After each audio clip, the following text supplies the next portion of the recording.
જય ભીમ. મારું નામ વણકર શ્રુતિ છે. હું રાષ્ટ્રીય દલિત અધિકાર મંચની એક કાર્યકર છું. આજરોજ અમે બાલાસિનોર તાલુકામાં મહીસાગર જિલ્લામાં એકત્રિત થયા છીએ.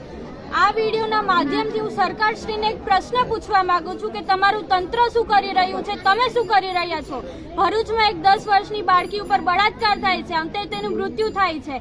72 વર્ષના બા પણ સુરક્ષિત નથી. તંત્ર શું કરી રહ્યું છે? અમે મહિલા કે સુરક્ષિત નથી. દર 4 મિનિટે બળાત્કાર થાય છે. તમે મહિલા સશક્તિકરણ ચલાવો છો, મહિલાઓ માટે યોજના ચલાવો છો, પ્રસૂતિ સહાયતા ચલાવો છો, પણ મહિલાઓ સુરક્ષિત નથી. તેનું શું? અમારે ક્યાં જવાનું? અમે ગુજરાતમાં પણ સેફ નથી, અમે ગુજરાત બહાર પણ સેફ નથી, ભારતમાં પણ સેફ નથી.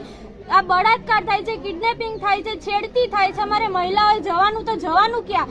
આ પ્રશ્નોનો સવાલ આજે અમે સમસ્ત મહિલા છે પૂછવા માંગીએ છીએ કે અમારી સુરક્ષા અમારે લેવા ક્યાં જવાનું? જય ભીમ.